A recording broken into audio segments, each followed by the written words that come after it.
guys, it's Amelia, but not the pilot, just Amelia. It is 2024, December 7th at 12:26 p.m.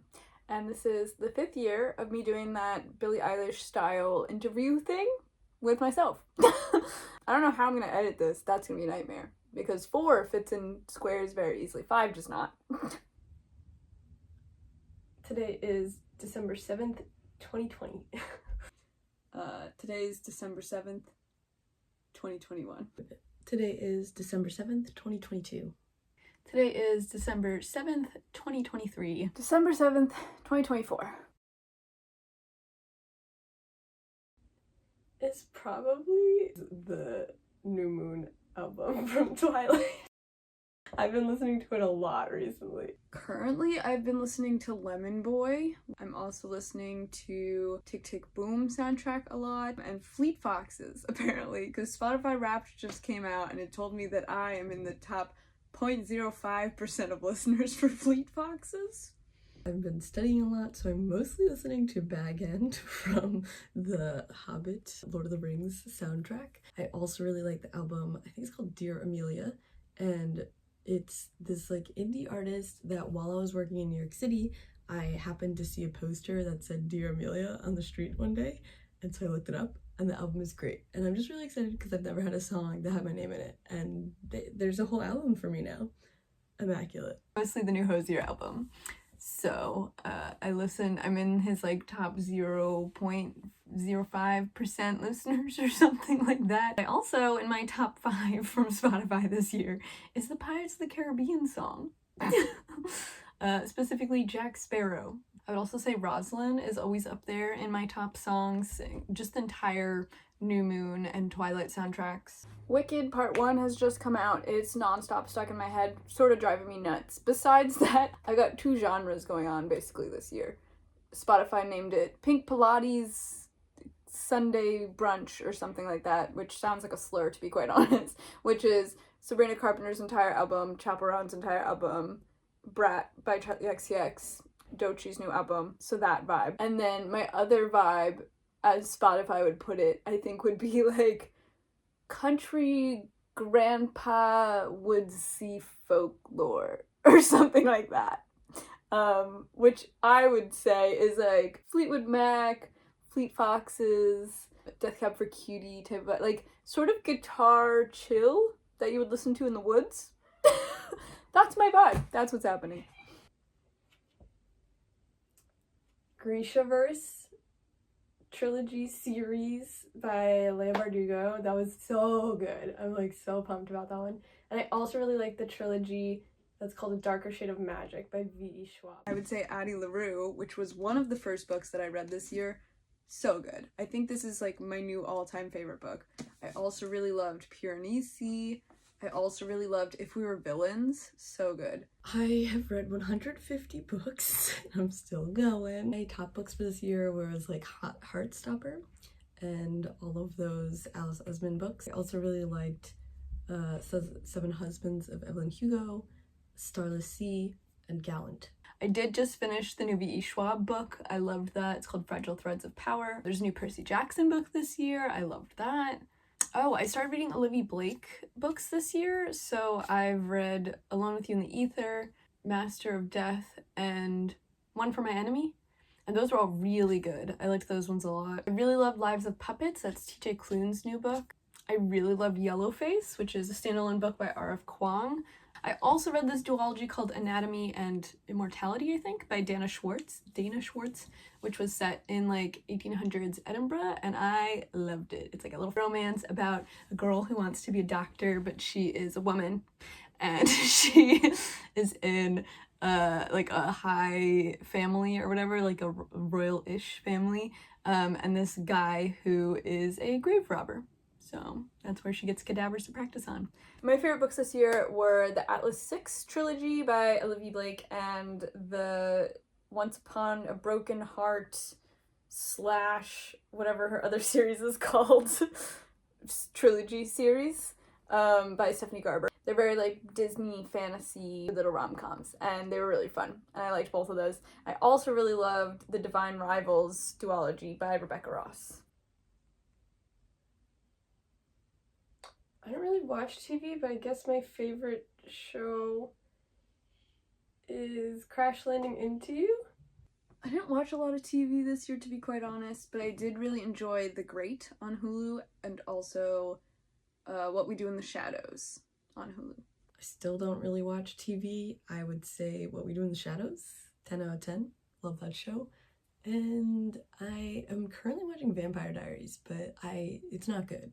My favorite TV show this year was definitely Ghosts on BBC. Also, Our Flag Means Death. And I also, as always, love What We Do in the Shadows. I still think that's like just one of my favorite TV shows of all time. Besides that, I really got into Anne of Green Gables this year. So I watched the entire Anne with an E on Netflix, and I'm so sad they like canceled it. I still don't really watch TV, but my favorite TV show will always be What We Do in the Shadows. This was the last year.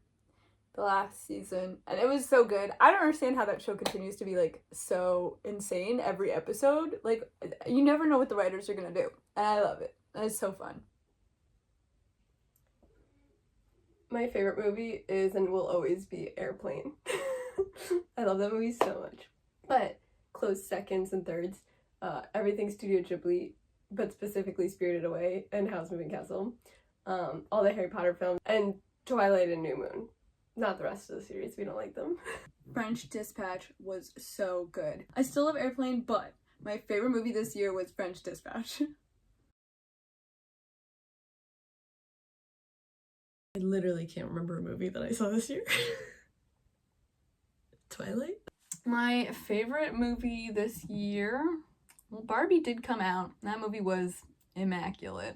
The new Hunger Games movie also came out, Ballad of Songbirds and Snakes, and that one was like, it was really good, but it's missing a lot.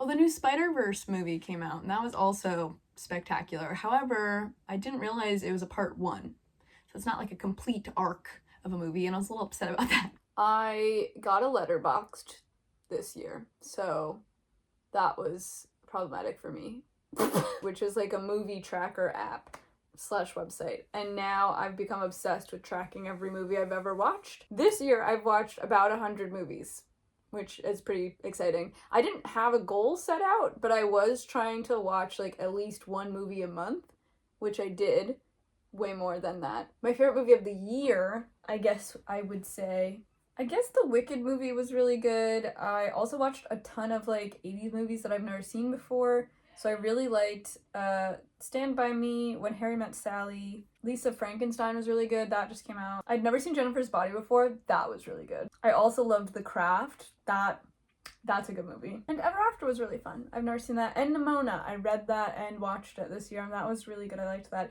And The Boy and the Heron. That's like the new Studio Ghibli film. I think that came out maybe 2 years ago. My least favorite movies of the year were Wish and Damsel with Millie Bobby Brown. Anyway, follow me on Letterboxd. I hope for a lot of things in a year. This year was pretty rough, I feel like, for everybody. So I'm hoping next year maybe there'll be a vaccine out and people could start returning to a semi-normal life. What do I hope for in a year? Damn, I hope for in a month that I'm like not even in this country. Jesus Christ. We're still wearing masks, boy, but I am vaccinated and I have my booster. I just got it yesterday. I hope by December 2022 I am living abroad, maybe in the UK, maybe in Paris, wherever a job will find me. We did it. We did it, boys! In a year, I will have just graduated from my master's program that I'm currently in. I hope that I will be able to stay in the UK. And I hope that I will have a job or be in a PhD program or something that's paying me money to stay here so that I'm not broke. Well, I don't have a job, but I did graduate and I am still in the UK and I'm working on visa things. Well, next December, I would hope that I would be in a PhD program because I am currently applying for PhDs right now. I don't know if it's actually gonna go through. So ideally, I would be in a PhD program next year in the UK with a visa and enough money to live. That's my dream. If not, I'd love to still be in Edinburgh, but with a job. That'd be nice. So I didn't get into the PhD program. Honestly, not that big of a surprise. But I am applying again this year to a different program, so we'll see. So I guess next year, I hope that I'm either in a PhD program in the UK or I have a job abroad, literally anywhere, next December. I hope I'm not in the US. I hope I am either in the UK or like Italy or Europe somewhere, I don't know, with a job. All I want is a job and an apartment. That would be nice. Thank you. But I'm currently not in the UK. I'm home for the holidays, but I am currently living in Edinburgh.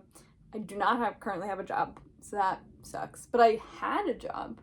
It was just a contract job that didn't last more than 6 months, so that sucked. I guess overall goal is to either be in a PhD position or to have like a job that is permanent. That would be really nice. Who thought I'd ever dream of working? Not me. Well, my goals for next year, by next year I hope to have gotten a Fulbright to South Korea. So that'll be... I did not. We're not going I to hope talk so. about it. If not, I think my goal is to have a plane ticket to go to South Korea. Also don't have that. Wow, I'm really feeling 2020 Amelia right now. I've already previously stated I would like to be abroad. Literally anywhere. I would hope that I would move out and have a lot of books in my new house and drink a lot of tea, and it would be a good little time. We did it. I am drinking a lot of tea. Goals for next year? Well, I have to write a dissertation, so that's a big goal. I guess otherwise my other goal is to get a job or something like that. Pretty easy goals, I guess. Not easy, but simplistic. I did write a dissertation. I don't have a job. But I did also reach one of my other goals of the year, which I hadn't mentioned in the video, which I wrote a book. I did NaNoWriMo this year. So I wrote a book. It's not good, and you will not be seeing it, maybe ever. But I wrote 50k words. I think my goals for next year, I really want to publish my dissertation in some journals, like rework it and make it a little better and then publish it. So I'm hoping to do that next year. Another goal would be to get into a PhD program. And I also would like to either write another book or like actually fix this draft, I think would be a big goal. And get a job. That's always a goal. It's 2024 and I still don't have a plane ticket to Korea or have been to Korea. Maybe next year, guys. It's always on my list of places to travel. I just don't have the funds or the means to do it at the moment. But one day. Okay, previous Amelia, your goals were too high. I did not publish my paper, my dissertation at all. I am trying to. I am reworking it. However, I did not find time to do that at all this year until now. So maybe by next year I'll be published. I also did not get into a PhD. So maybe next year. We'll see. But I did start rewriting the book that we wrote last year. We? Who am I? Or rather, I wrote an entirely new one this year. I wrote a new book in February. I think it's way better than the last one. And it still needs a lot of work though. So now I am currently trying to like rewrite like a draft 2.0 of that story. And then maybe I'll think about querying it if it's good enough. We'll see. So I guess my goal for next year will be high as always. I hope to have finished writing like a book and feel confident enough to maybe start querying it or at least have someone else read it. So I guess that's a big goal. But I would also like to have either a PhD or a job. Either one's fine with me. That would be nice.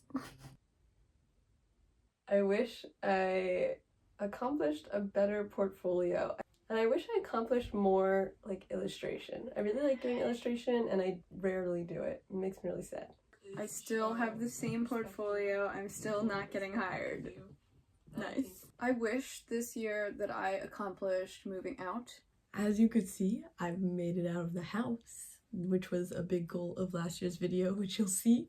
I am currently studying abroad in Scotland at St. Andrews Something I wish I accomplished this year. Apparently I didn't answer this last year. Oh, I wish I published my dissertation. I did just finish it in August, and it's been a crazy next 2 months or 3 months after that. September, October, November were like an actual whirlwind of craziness. So I didn't really get around to even attempting to try to publish it, but I wish I had. Yeah, I wish I accomplished that this year. And I wish I found a job, but we all have dreams, don't we? This year, I wish I published my dissertation. I just never got around to it because I spent a lot of time applying to jobs and not getting any interviews. Super fun. Super big waste of time. The job market sucks and I feel worthless. It was great. But I just really need, like, the mental energy to be able to, like, sit and look at it, because I do think they, like, I can't just publish my dissertation. It needs to be, like, reworked a bit. Because it's too long to be published as it is altogether. I'd have to publish, like, one chapter. But one chapter standing alone doesn't make too much sense, so I'd have to, like, rework and rewrite stuff. So I wish I had done that. But maybe I will hopefully get to it next year. That would be cool. And I wish I nailed down a job somewhere. It's pissing me off at this point that I don't have a steady job still. It's annoying. I have 2 degrees. I'm smart. I honestly believe I could do almost any job out there. Like, just give me a chance. I'll do it. So I didn't do it last year. I didn't do this year, but maybe next year. If that's not delusion, I don't know what is.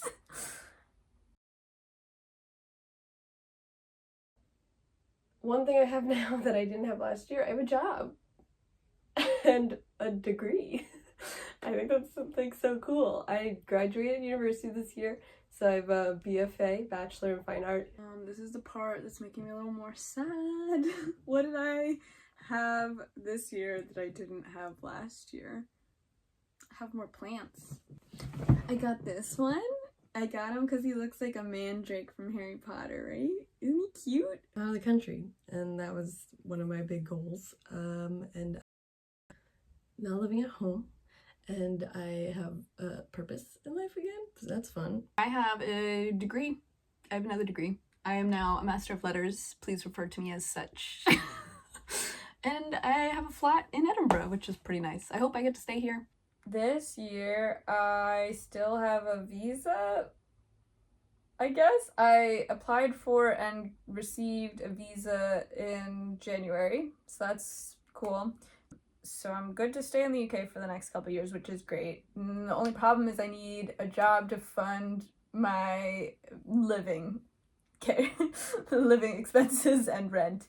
So we'll see if I get to live out my UK dreams or not. What else do I have? I have another manuscript, I guess, another book that I've written that will maybe be edited properly one day. My favorite thing this year, I would say reading. I read a lot, and I read really, really good books this year. I'm really pumped. Favorite thing this year, again, also probably reading. I would say All the Young Dudes. Harry Potter really took over my life this year, and yeah, I read All the Young Dudes for the first time, which is a Harry Potter story set during the Marauders era, which is my favorite Harry Potter era. Oh, I don't know what my favorite thing is this year. So much happened just in these past 2 months of being here, or 3 months, I guess. Just this last week was amazing. St. Andrew's Day was so cool. The balls here are really fun and bizarre, but fun. I went to the Edinburgh Christmas market. I stayed in Edinburgh for like a extended period before school started, which was really nice. I really love it here. Oh, and I also went to Hawaii, which was absolutely amazing. My favorite thing this year definitely was the trips that I took. I went to Norway at the very beginning of the year, which was just the wildest trip I've ever done, and it was so much fun. We went dog sledding, we fed reindeer, we saw the northern lights like literally dancing across the sky like a movie. It was insane. I also went to Skye, which I think is one of my established favorite places in the world now. The Isle of Skye is on the west coast of Scotland, and it is frickin' beautiful. I also went to Italy and also Annecy, France. Both were places that were so beautiful and amazing trips, and I was there with friends, which was really great. My favorite thing this year, skincare. I've gotten really into Korean skincare again, so that's been fun. Ordered a bunch of those tonic water, whatever, and the serums and whatnot. I think they're fun. It makes me feel like a little potion master. Makes me feel like I'm doing something. Makes my skin smoother, I guess, is also nice. And actually makes me want to do the healthcare. Yeah, I guess that's my favorite thing this year. Or traveling. I always love traveling. I went to some really cool places this year. I went to Italy, which was great. I went to Cinque Terre, which was spectacular. I went to Portugal. I went to Skye. I went to Brussels. Those are my favorite things. And like visiting friends, I've got to visit friends in different countries, which was really cool. I vaguely learned how to cook. I would disagree with that one. What did I learn this year? I learned a bunch of things. I tried to do this YouTube series. I don't know if you guys saw it. I think there's 4 episodes up from this year. I tried to learn a new thing every month. So in January, I taught myself how to knit. So I hand knit a like chunky sweater that I saw online just because I thought I could do it, and I did. And then in February, I tried to knit an entire sweater with knitting needles, but that did not go as planned, but at least I taught myself how to knit. In March, I became ambidextrous. I actually never released that video because I didn't think it really showed that much, but I now completely use my left hand when I'm at work because my shoulder was killing me, so using my left shoulder at work balanced everything out. And then after that, I knit a scarf, and now I'm back to trying to knit the sweater. We'll see if I can accomplish it by the end of the year. Let's find out, guys. I'm currently researching the sexualization of Jesus in the Middle Ages. So I'm learning a lot about that. It's pretty weird, and I'm not gonna go into it because it's so bizarre, but that's what I'm learning about right now. That's not what my dissertation's gonna be, but that's what my essays are this semester. This year, I learned that I could write. I wrote an entire 15K dissertation that I passed with merit. I did pretty good on the dissertation. I got a pretty good grade, so it's pretty exciting. And I wrote a book. And not a good book, as previously established. You're not reading it. It's trash. I like straight up, I literally think, so there's 50K words, and I think maybe 500 of those words are like usable. But I wrote. So I feel like that's something like, not that I didn't know that I could do it. I sort of have that audacity that I just think I could do anything, but I had never done it physically before, so you're always like, maybe I can't actually write that many words. That's a lie. I always thought I could do it, but anyway. Girl, I don't think I learned anything this year. I have no idea. I don't know how to answer this. I wrote a book again, but like, I did that last year, so it wasn't like I learned something new from it particularly. I learned that having a master's degree from a good university does not help you get a job. I learned that no matter how many jobs you apply to, it probably doesn't mean you're gonna get interviews for them. Even if you're really well qualified, they don't care. Maybe I'm overqualified. Is that the problem? This whole year was a challenge, like for everyone, I feel like. I feel like the most difficult thing this year was dealing with like not moving. I feel like I'm a very like, let's do stuff, let's go change things up type of person. And this year I really kept a schedule. I work every day 9 to 5. I commute in and out of the city every day. When I get home, I take a shower, I eat dinner, and I go to bed essentially. And so this year the challenge was keeping the schedule and not going insane.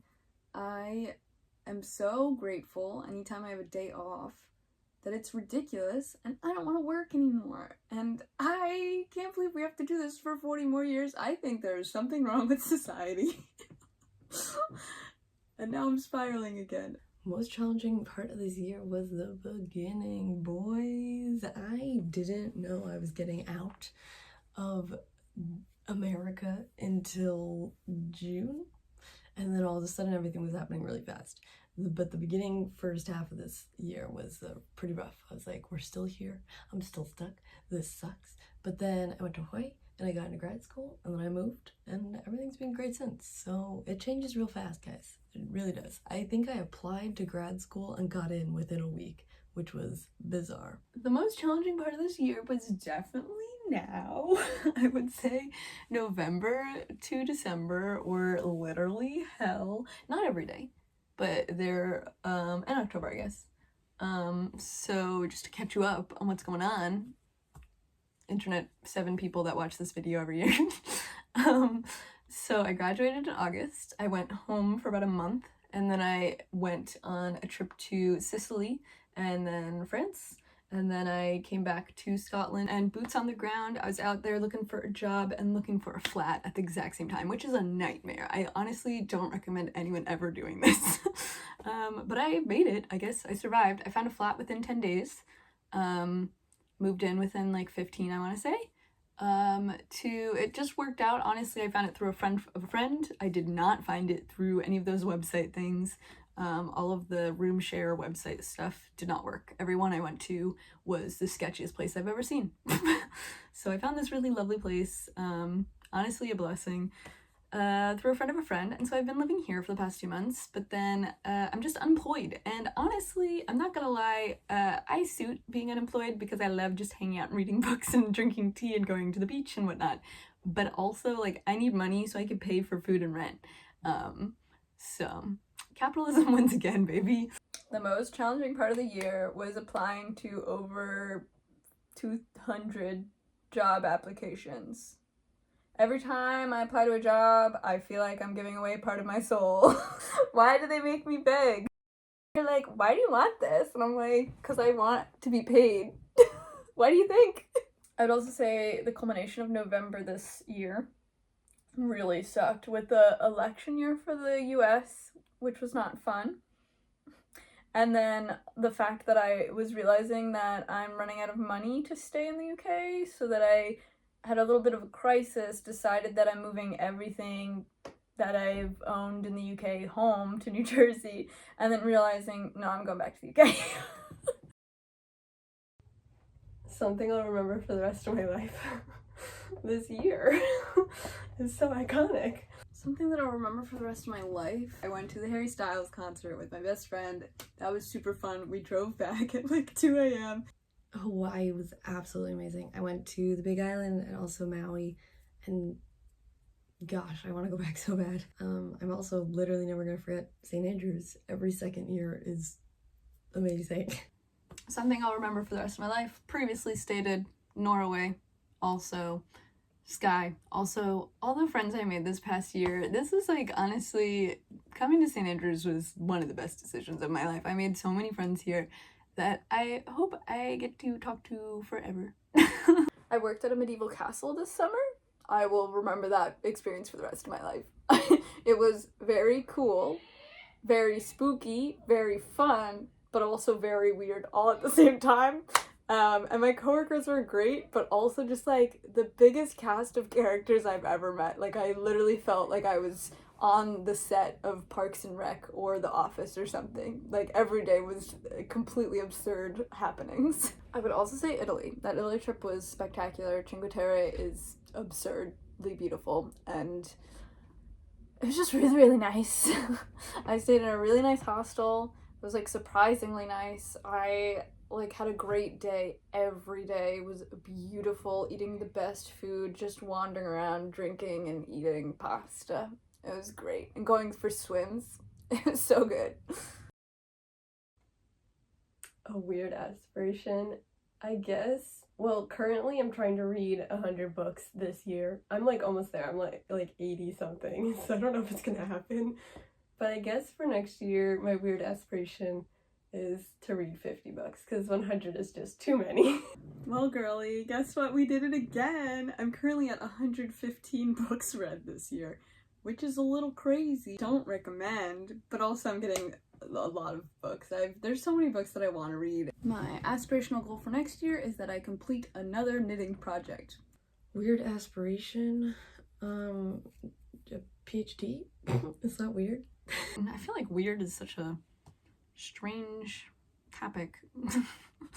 Anything could be weird, but also I feel like everything I do is weird, so I don't really know if that counts. I guess my weird goal is to like write another book or like fix up that book so that it's like actually legible. Not finished, but maybe like draft one that I could then maybe send to someone to read or something. That's a goal. Is it weird? No. A weird goal. I don't know why I made this question in 2020. I think I was trying to like, ooh, what's a goal that like pushes you out of your boundaries? I feel like my goals are already out of the boundaries. But I guess I'm gonna say trying to complete and publish, or like start the process of publishing a novel. I think that's my weird goal. Alternatively, I would say living in a place for more than 6 months. I'm tired of moving, man. I also moved this year. I haven't mentioned that at all. I moved from my old Edinburgh flat to a new Edinburgh flat, which is really nice. They were both really nice, but this one is really, really nice because this one's like on the beach, which is really cool. Thank you guys for watching and coming on this journey with me. It is very interesting and cathartic to see my past self talk about my experiences from the past 4 years, because I don't remember how I was feeling in those moments until I watched this video. Like, I remember all the things that happened, but it's interesting to see what my goals were and whatever, because I feel like you could write them down, but it's not the same when you see your old self saying them out loud. Anyway, thanks for watching. Thank you guys for watching. Thanks for watching. Thank you guys for watching. Bye!